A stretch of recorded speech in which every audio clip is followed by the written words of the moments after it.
Frankenstein or the Modern Prometheus by Mary Wollstonecraft, 3rd edition, 1831, Chapter 24.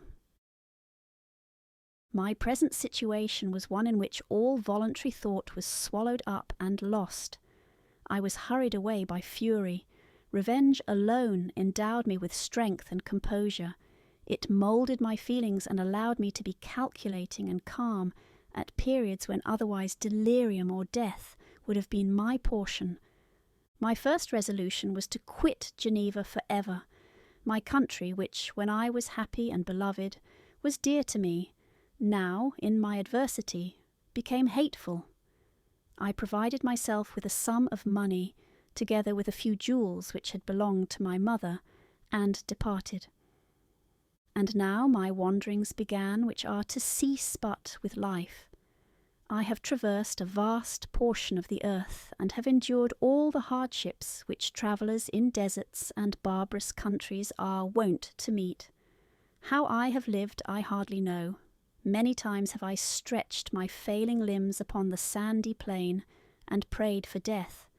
But revenge kept me alive. I dared not die and leave my adversary in being. When I quitted Geneva, my first labour was to gain some clue by which I might trace the steps of my fiendish enemy. But my plan was unsettled, and I wandered many hours round the confines of the town, uncertain what path I should pursue. As night approached, I found myself at the entrance of the cemetery, where William, Elizabeth, and my father reposed. I entered it and approached the tomb which marked their graves. Everything was silent except the leaves of the trees, which were gently agitated by the wind. The night was nearly dark, and the scene would have been solemn and affecting even to an uninterested observer. The spirits of the departed seemed to flit around and to cast a shadow, which was felt but not seen, around the head of the mourner. The deep grief which this scene had at first excited quickly gave way to rage and despair. They were dead, and I lived. Their murderer also lived, and to destroy him I must drag out my weary existence. I knelt on the grass and kissed the earth, and with quivering lips exclaimed, "By the sacred earth on which I kneel, by the shades that wander near me, by the deep and eternal grief that I feel, I swear, and by thee, O night, and the spirits that preside over thee, to pursue the daemon who caused this misery, until he or I shall perish in mortal conflict. For this purpose I will preserve my life. To execute this dear revenge will I again behold the sun and tread the green herbage of earth, which otherwise should vanish from my eyes for ever.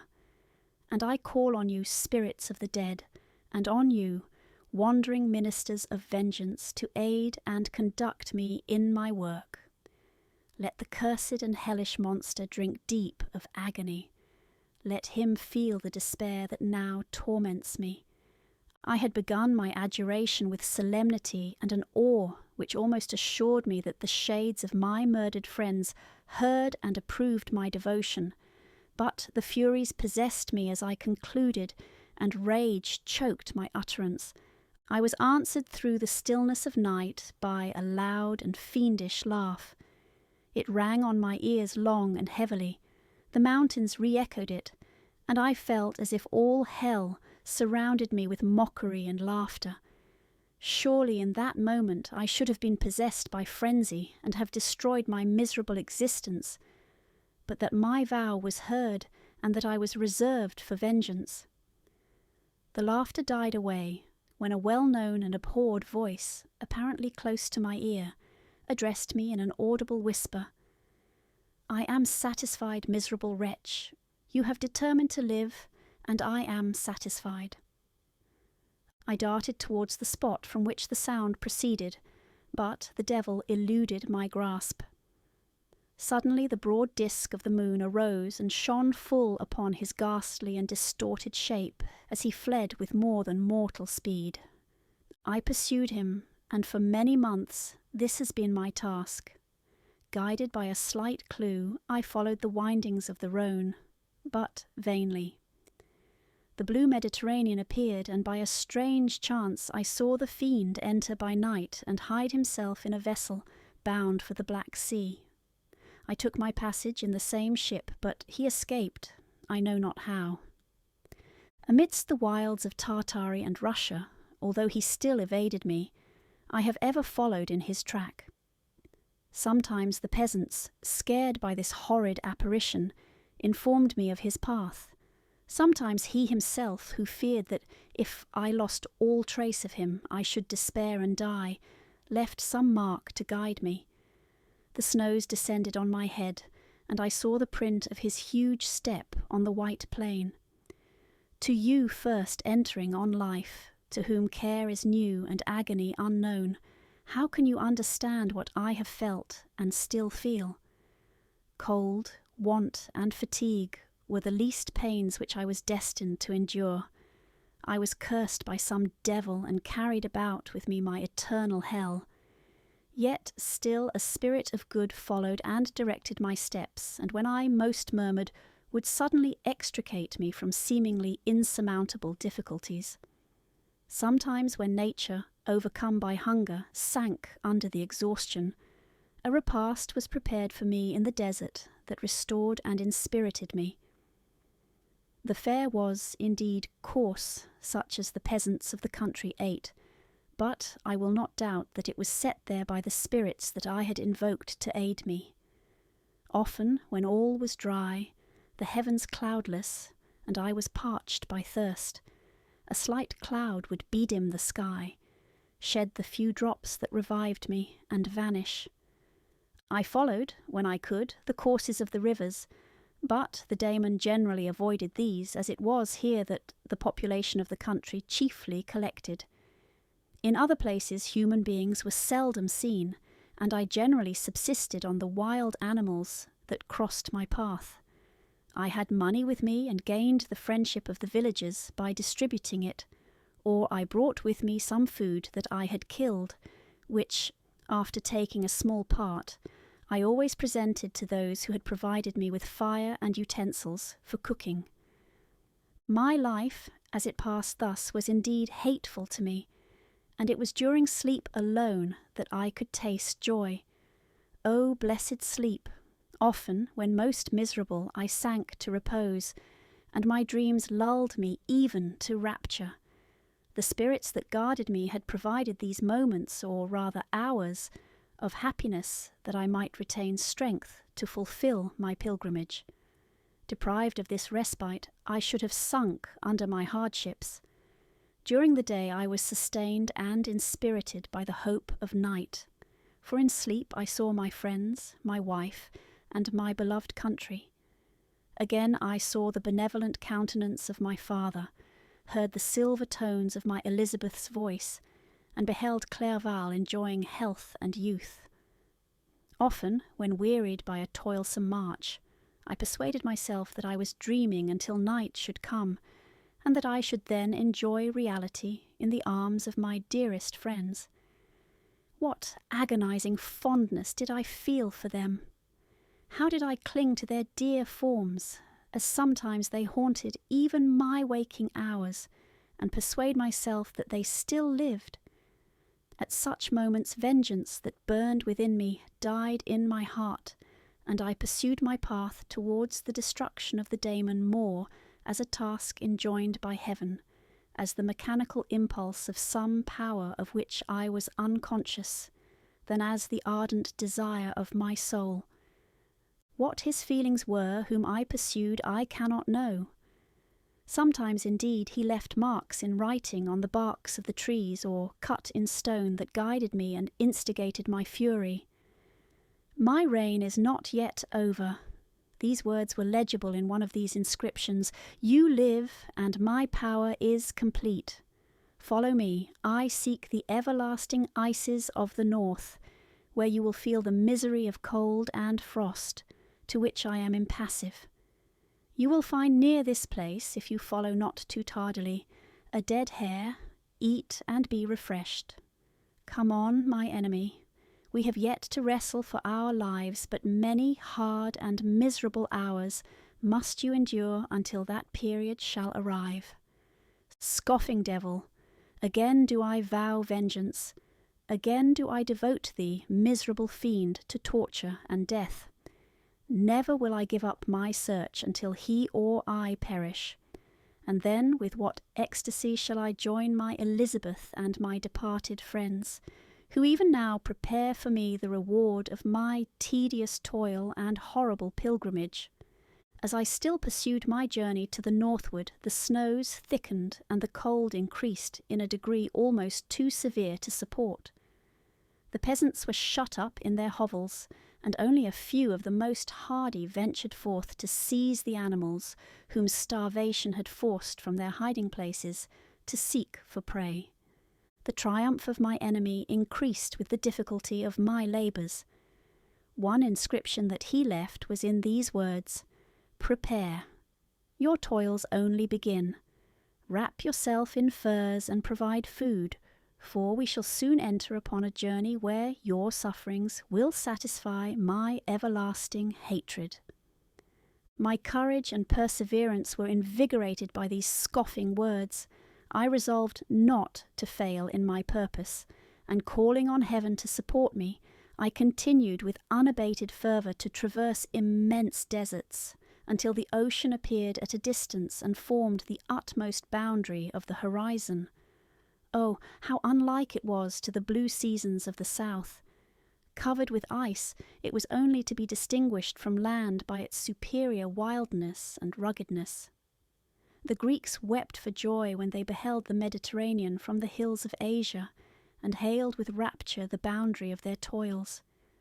I did not weep, but I knelt down and with a full heart thanked my guiding spirit for conducting me in safety to the place where I hoped, notwithstanding my adversary's jibe, to meet and grapple with him. Some weeks before this period I had procured a sledge and dogs, and thus traversed the snows with inconceivable speed.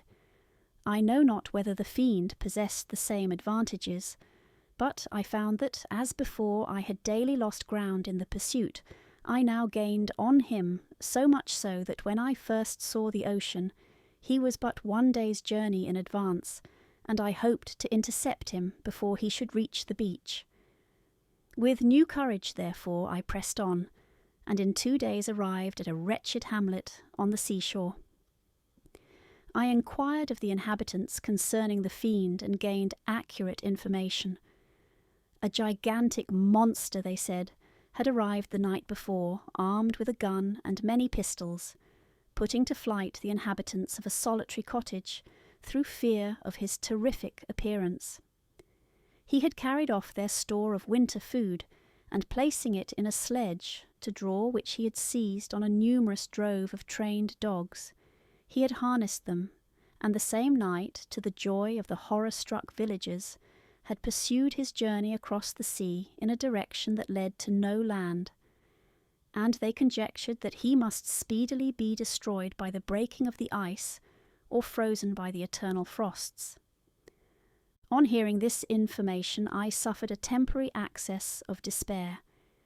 He had escaped me, and I must commence a destructive and almost endless journey across the mountainous ices of the ocean, amidst cold that few of the inhabitants could long endure, and which I, the native of a genial and sunny climate, could not hope to survive.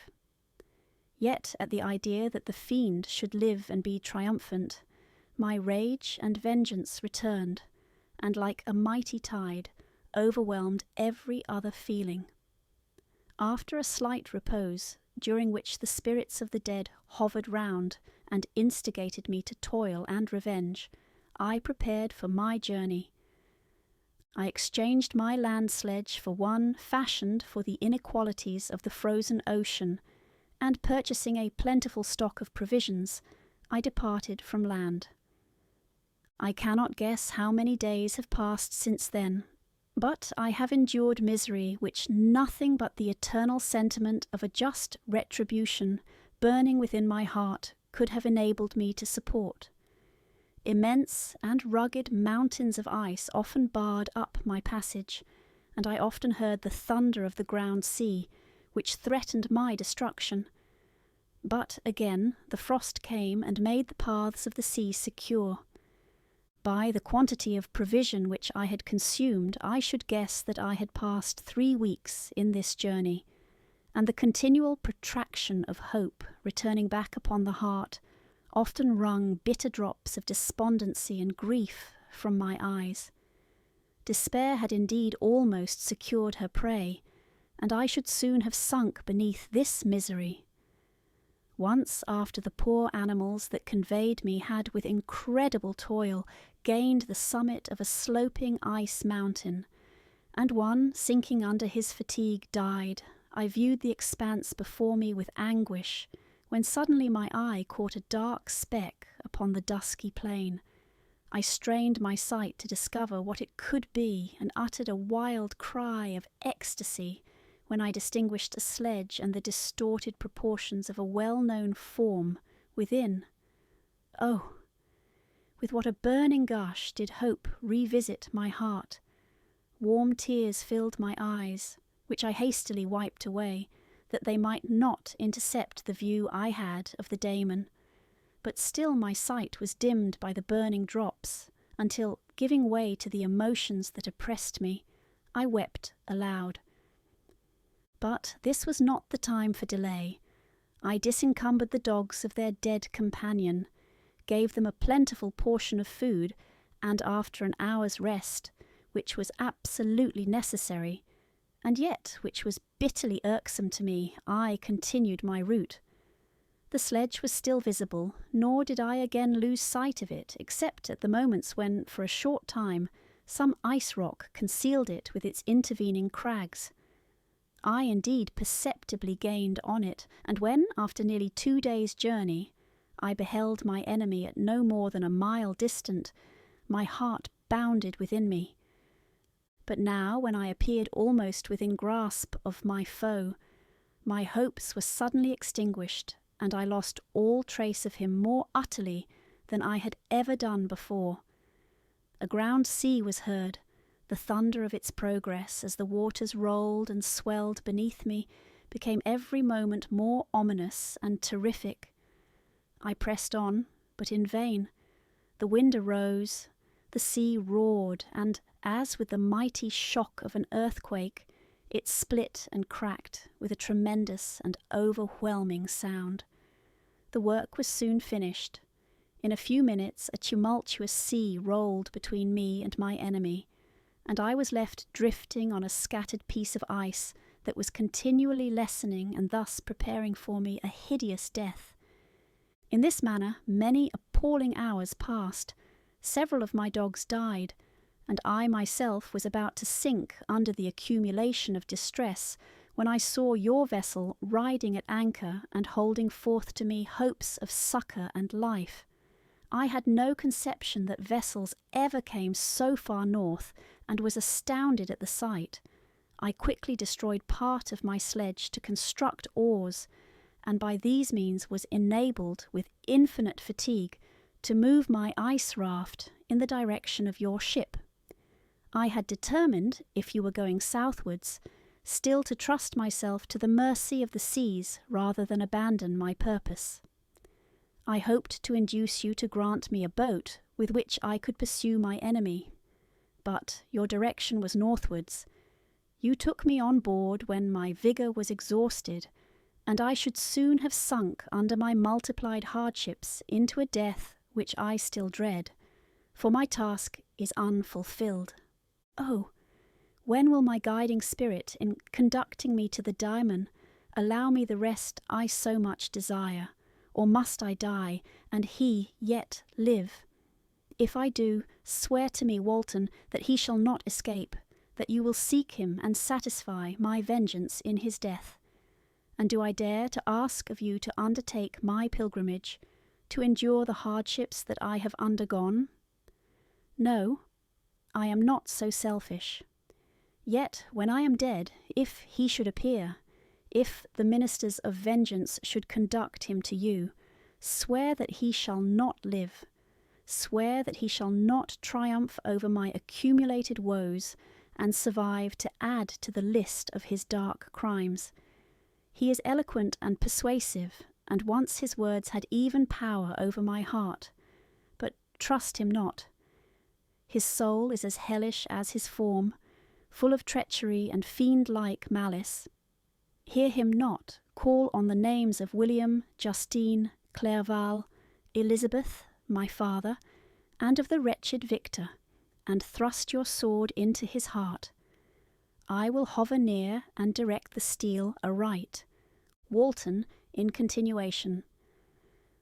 August 26th, 17 — You have read this strange and terrific story, Margaret, and do you not feel your blood congeal with horror, like that which even now curdles mine? Sometimes seized with sudden agony, he could not continue his tale. At others, his voice broken yet piercing, uttered with difficulty the words so replete with anguish.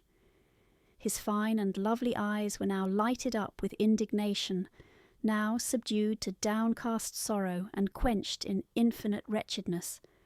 Sometimes he commanded his countenance and tones, and related the most horrible incidents with a tranquil voice, suppressing every mark of agitation. Then, like a volcano bursting forth, his face would suddenly change to an expression of the wildest rage as he shrieked out imprecations on his persecutor. His tale is connected and told with an appearance of the simplest truth. Yet I own to you that the letters of Felix and Safie, which he showed me, and the apparition of the monster seen from our ship, brought to me a greater conviction of the truth of his narrative than his asseverations, however earnest and connected.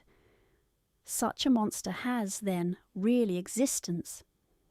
I cannot doubt it, yet I am lost in surprise and admiration. Sometimes I endeavoured to gain from Frankenstein the particulars of his creature's formation, but on this point he was impenetrable.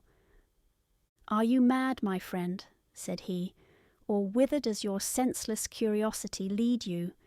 Would you also create for yourself and the world a demoniacal enemy? Peace, peace. Learn my miseries and do not seek to increase your own." Frankenstein discovered that I made notes concerning his history. He asked to see them and then himself corrected and augmented them in many places, but principally in giving the life and spirit to the conversations he held with his enemy. "Since you have preserved my narration," said he, "I would not that a mutilated one should go down to posterity. Thus has a week passed away while I have listened to the strangest tale that ever imagination formed. My thoughts and every feeling of my soul have been drunk up by the interest for my guest, which this tale and his own elevated and gentle manners have created. I wish to soothe him, yet can I counsel one so infinitely miserable, so destitute of every hope of consolation, to live? Oh, no! The only joy that he can now know will be when he composes his shattered spirit to peace and death. Yet he enjoys one comfort, the offspring of solitude and delirium. He believes that when in dreams he holds converse with his friends and derives from that communion consolation for his miseries or excitements to his vengeance, that they are not the creations of his fancy, but the beings themselves who visit him from the regions of a remote world. This faith gives a solemnity to his reveries that render them to me almost as imposing and interesting as truth. Our conversations are not always confined to his own history and misfortunes. On every point of general literature he displays unbounded knowledge and a quick and piercing apprehension. His eloquence is forcible and touching, nor can I hear him, when he relates a pathetic incident or endeavours to move the passions of pity or love, without tears. What a glorious creature must he have been in the days of his prosperity, when he is thus noble and godlike in ruin. He seems to feel his own worth and the greatness of his fall. "When younger," said he, "I believed myself destined for some great enterprise. My feelings are profound, but I possessed a coolness of judgment that fitted me for illustrious achievements. This sentiment of the worth of my nature supported me when others would have been oppressed, for I deemed it criminal to throw away in useless grief those talents that might be useful to my fellow creatures. When I reflected on the work I had completed, no less a one than the creation of a sensitive and rational animal, I could not rank myself with the herd of common projectors.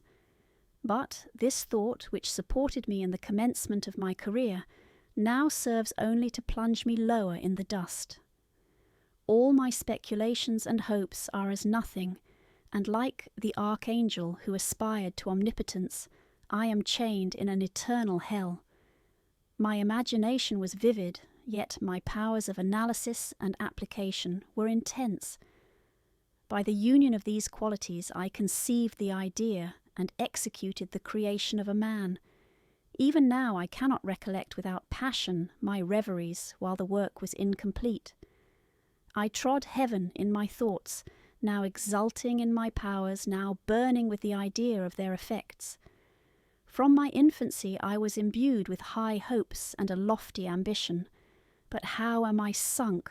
Oh, my friend, if you had known me as I once was, you would not recognize me in this state of degradation. Despondency rarely visited my heart. A high destiny seemed to bear me on, until I fell, never, never again to rise. Must I then lose this admirable being? I have longed for a friend. I have sought one who would sympathize with and love me. Behold, on these desert seas I have found such a one, but I fear I have gained him only to know his value and lose him. I would reconcile him to life, but he repulses the idea. I thank you, Walton, he said, for your kind intentions towards so miserable a wretch. But when you speak of new ties and fresh affections, think you that any can replace those who are gone? Can any man be to me as Clerval was, or any woman another Elizabeth? Even where the affections are not strongly moved by any superior excellence, the companions of our childhood always possess a certain power over our minds, which hardly any later friend can obtain. They know our infantine dispositions, which, however they may be afterwards modified, are never eradicated. And they can judge of our actions with more certain conclusions as to the integrity of our motives. A sister or a brother can never, unless indeed such symptoms have been shown early, suspect the other of fraud or false dealing, when another friend, however strongly he may be attached, may, in spite of himself, be contemplated with suspicion. But I enjoyed friends, dear not only through habit and association, but from their own merits, and wherever I am, the soothing voice of my Elizabeth and the conversation of Clerval will be ever whispered in my ear. They are dead, and but one feeling in such a solitude can persuade me to preserve my life. If I were engaged in any high undertaking or design, fraught with extensive utility to my fellow creatures, then could I live to fulfil it. But such is not my destiny. I must pursue and destroy the being to whom I gave existence. Then my lot on earth will be fulfilled, and I may die. My beloved sister, September 2nd. I write to you, encompassed by peril and ignorant whether I am ever doomed to see again dear England and the dearer friends that inhabit it. I am surrounded by mountains of ice which admit of no escape and threaten every moment to crush my vessel. The brave fellows whom I have persuaded to be my companions look towards me for aid, but I have none to bestow. There is something terribly appalling in our situation, yet my courage and hopes do not desert me. Yet it is terrible to reflect that the lives of all these men are endangered through me.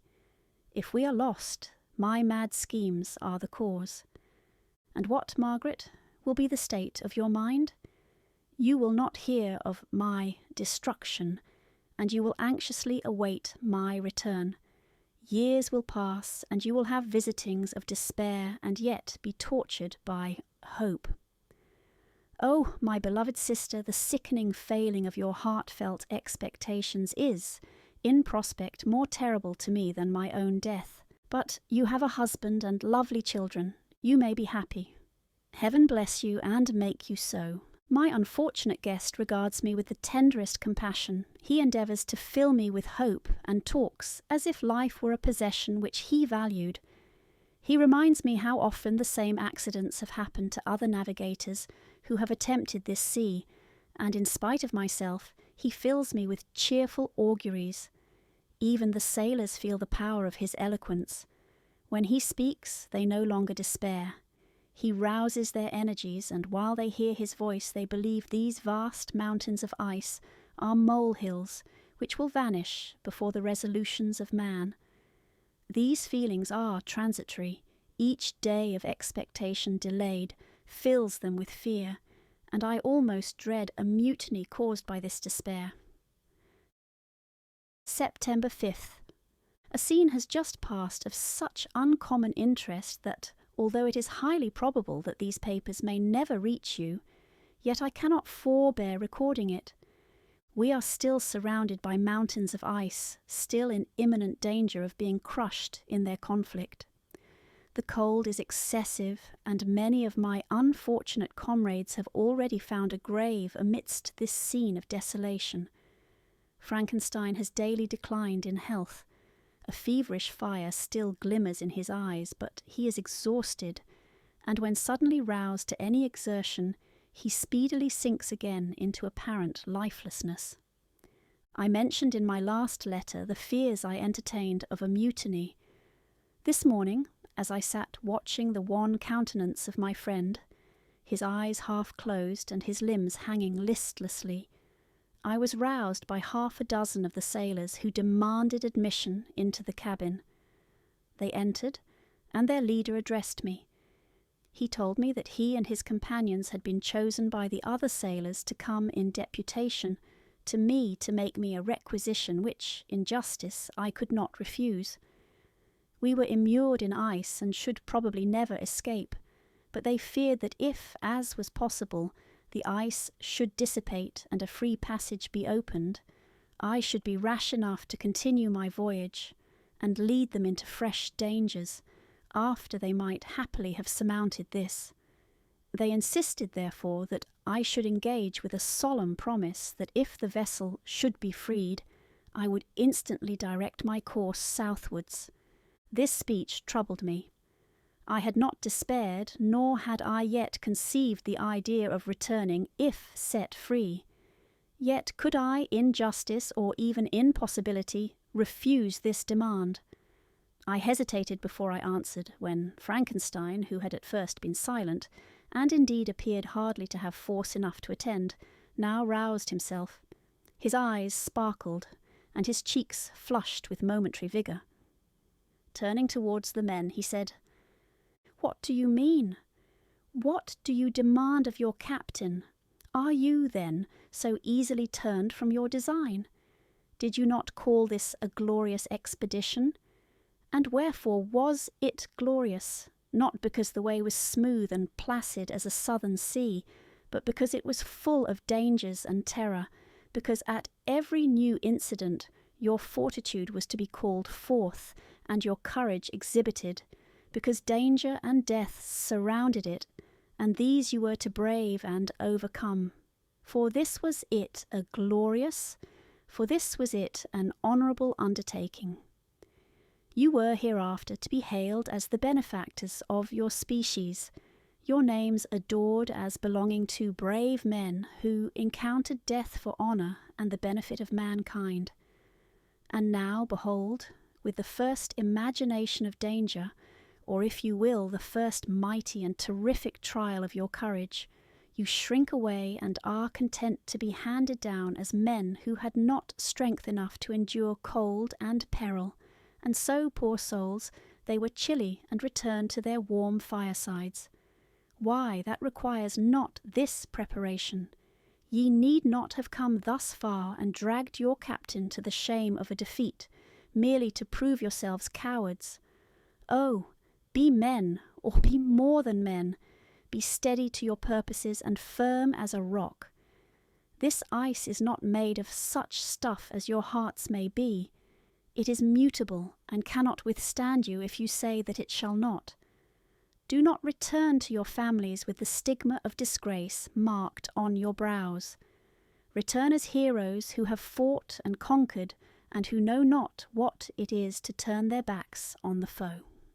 He spoke this with a voice so modulated to the different feelings expressed in his speech, with an eye so full of lofty design and heroism, that can you wonder that these men were moved? They looked at one another and were unable to reply. I spoke. I told them to retire and consider of what had been said, that I would not lead them farther north if they strenuously desired the contrary, but that I hoped that, with reflection, their courage would return. They retired, and I turned towards my friend, but he was sunk in languor and almost deprived of life. How all this will terminate I know not, but I had rather die than return shamefully, my purpose unfulfilled. Yet I fear such will be my fate. The men, unsupported by ideas of glory and honour, can never willingly continue to endure their present hardships. September 7th. The die is cast. I have consented to return if we are not destroyed. Thus are my hopes blasted by cowardice and indecision.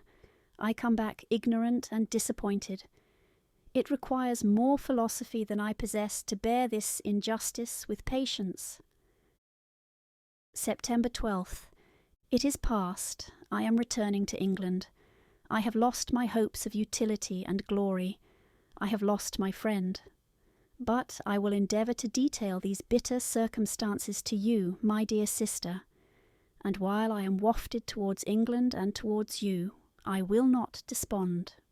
September 9th, the ice began to move, and roarings like thunder were heard at a distance as the island split and cracked in every direction. We were in the most imminent peril, but as we could only remain passive, my chief attention was occupied by my unfortunate guest, whose illness increased in such a degree that he was entirely confined to his bed. The ice cracked behind us and was driven with force towards the north.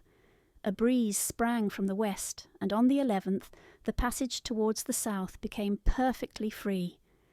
When the sailors saw this, and that their return to their native country was apparently assured, a shout of tumultuous joy broke from them, loud and long continued.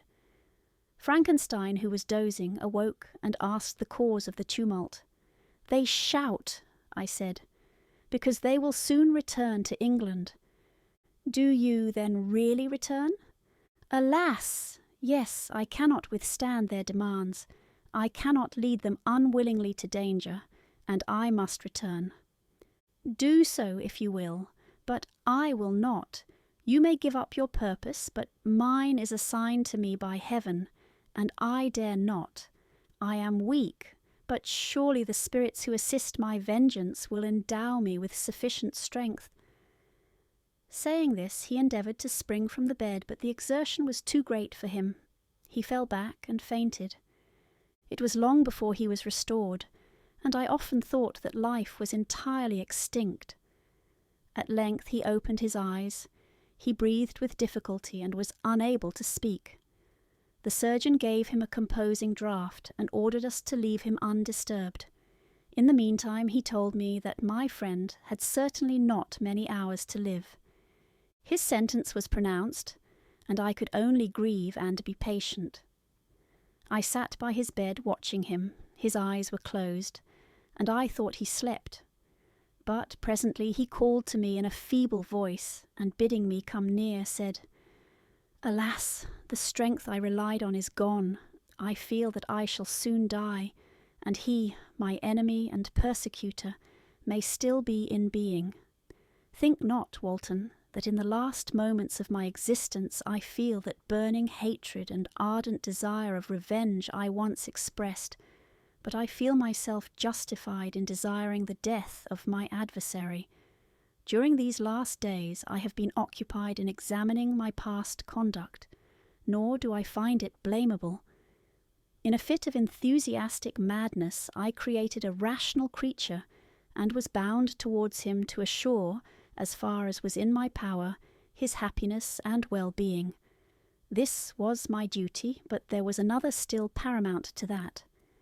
My duties towards the beings of my own species had greater claims to my attention because they included a greater proportion of happiness or misery. Urged by this view, I refused, and I did right in refusing to create a companion for the first creature. He showed unparalleled malignity and selfishness in evil. He destroyed my friends. He devoted to destruction beings who possessed exquisite sensations, happiness and wisdom. Nor do I know where this thirst for vengeance may end. Miserable himself that he may render no other wretched, he ought to die. The task of his destruction was mine, but I have failed. When actuated by selfish and vicious motives, I asked you to undertake my unfinished work, and I renew this request now when I am only induced by reason and virtue. Yet I cannot ask you to renounce your country and friends to fulfil this task, and now that you are returning to England, you will have little chance of meeting with him. But the consideration of these points, and the well-balancing of what you may esteem your duties, I leave to you. My judgment and ideas are already disturbed by the near approach of death. I dare not ask you to do what I think right, for I may still be misled by passion. That he should live to be an instrument of mischief disturbs me. In other respects, this hour, when I momentarily expect my release, is the only happy one which I have enjoyed for several years. The forms of the beloved dead flit before me, and I hasten to their arms. Farewell, Walton. Seek happiness in tranquillity and avoid ambition, even if it be only the apparently innocent one of distinguishing yourself in science and discoveries. Yet why do I say this? I have myself been blasted in these hopes, yet another may succeed. His voice became fainter as he spoke, and at length, exhausted by his effort, he sank into silence. About half an hour afterwards he attempted again to speak, but was unable. He pressed my hand feebly, and his eyes closed for ever, while the irradiation of a gentle smile passed away from his lips. Margaret, what comment can I make on the untimely extinction of this glorious spirit? What can I say that will enable you to understand the depth of my sorrow? All that I should express would be inadequate and feeble. My tears flow, my mind is overshadowed by a cloud of disappointment. But I journey towards England, and I may there find consolation. I am interrupted. What do these sounds portend? It is midnight. The breeze blows fairly, and the watch on deck scarcely stir. Again there is a sound as of a human voice, but hoarser. It comes from the cabin where the remains of Frankenstein still lie. I must arise and examine. Good night, my sister. Great God! What a scene has just taken place! I am yet dizzy with the remembrance of it. I hardly know whether I shall have the power to detail it, yet the tale which I have recorded would be incomplete without this final and wonderful catastrophe. I entered the cabin where lay the remains of my ill-fated and admirable friend. Over him hung a form which I cannot find words to describe, gigantic in stature, yet uncouth and distorted in its proportions. As he hung over the coffin, his face was concealed by long locks of ragged hair, but one vast hand was extended, in colour and apparent texture like that of a mummy. When he heard the sound of my approach, he ceased to utter exclamations of grief and horror, and sprung towards the window.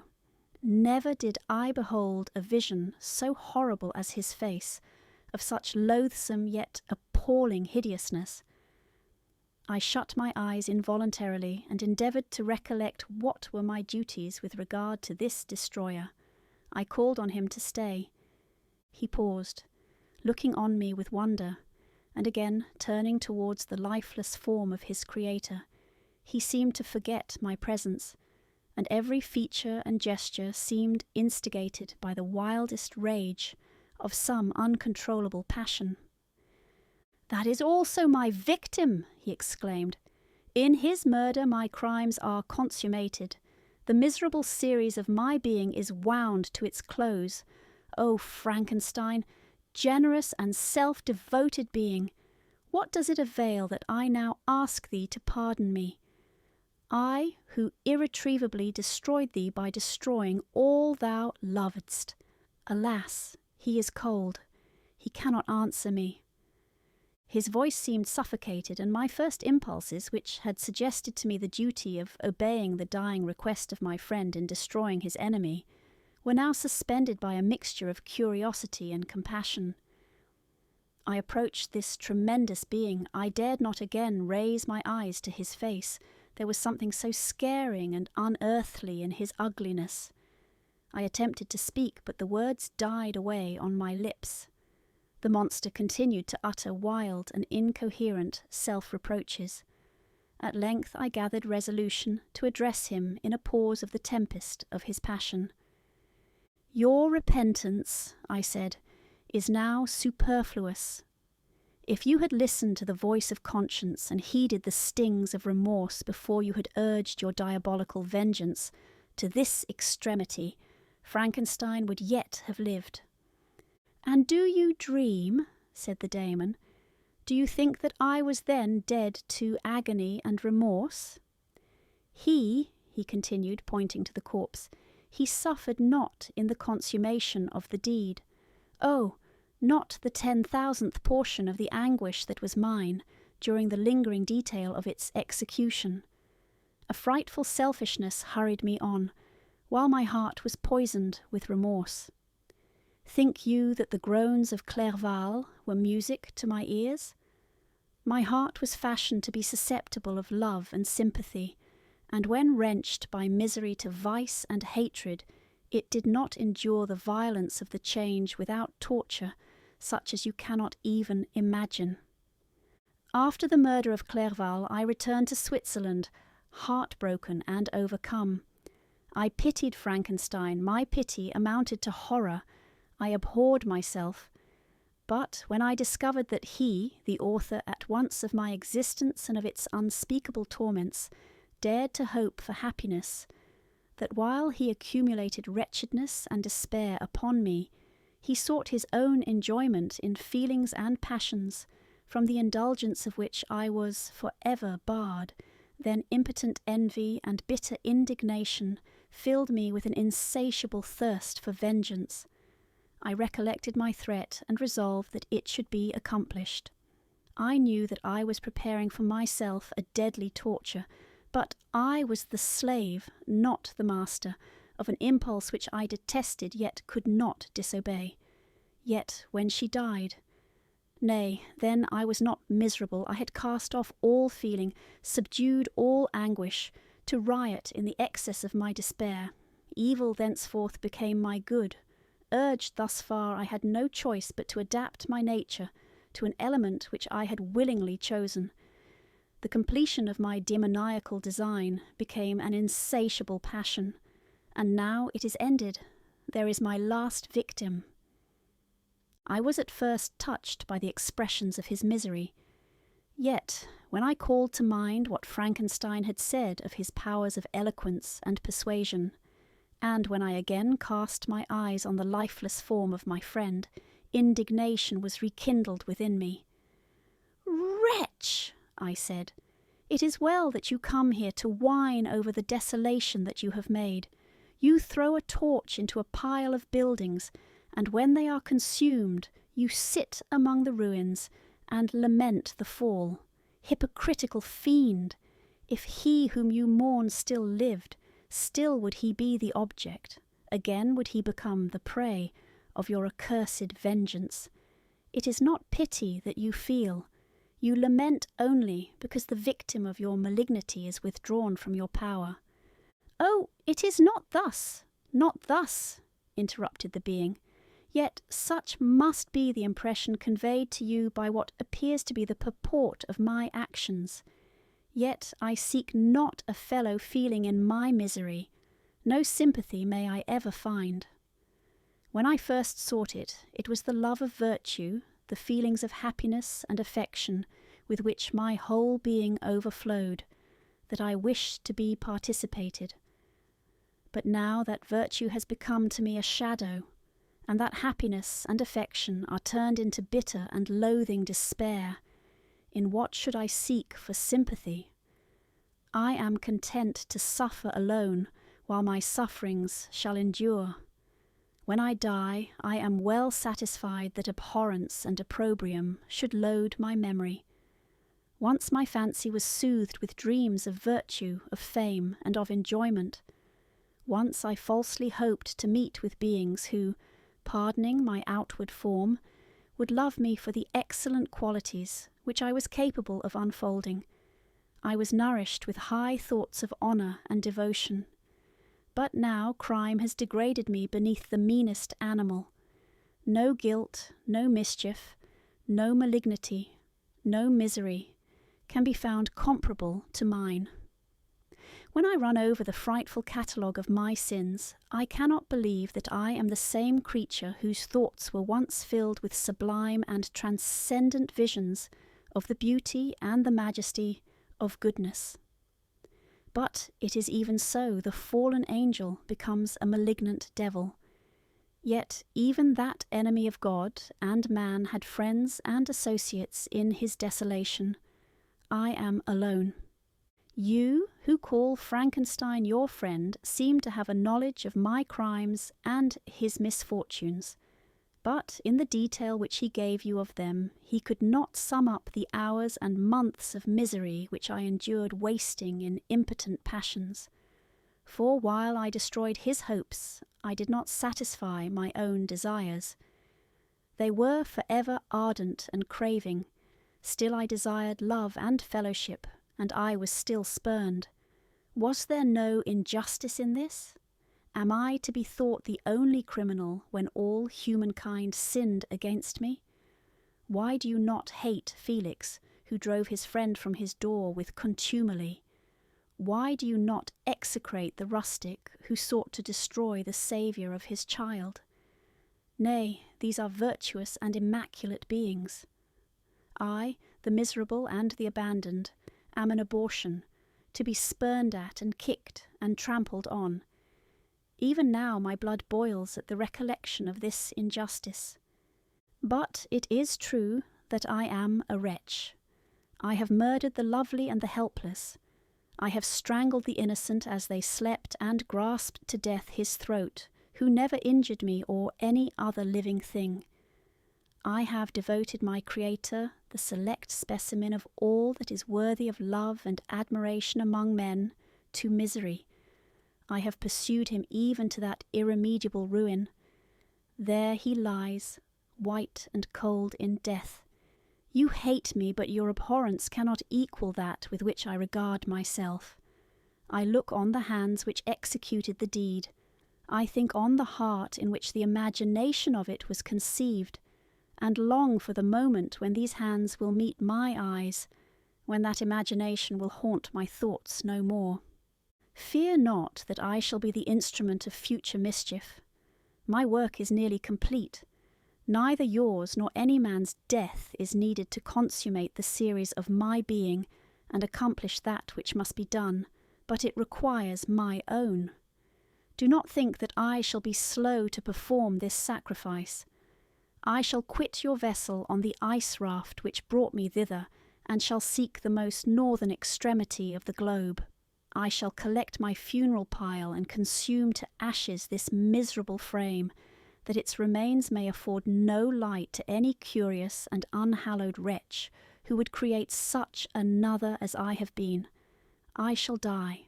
I shall no longer feel the agonies which now consume me, or be the prey of feelings unsatisfied, yet unquenched.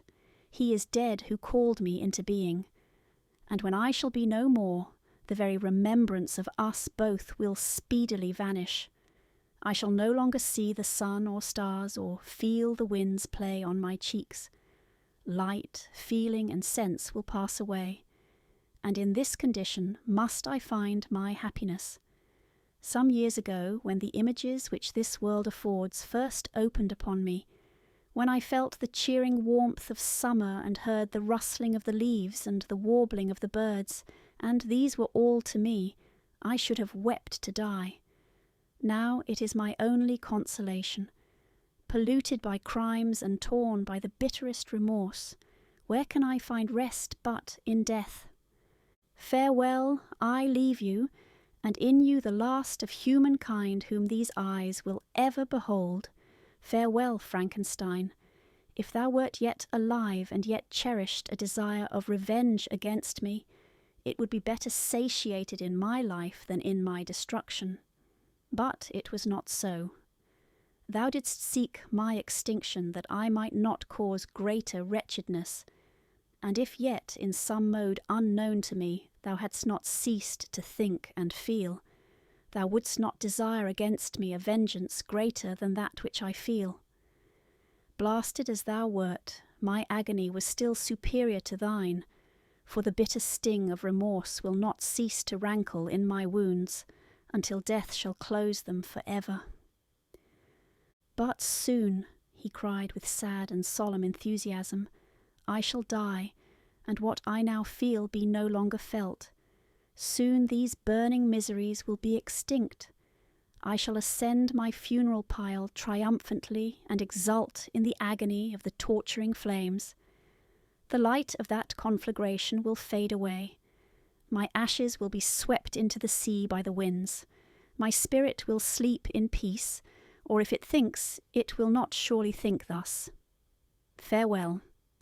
He sprang from the cabin window as he said this, upon the ice raft which lay close to the vessel. He was soon borne away by the waves, and lost in darkness and distance.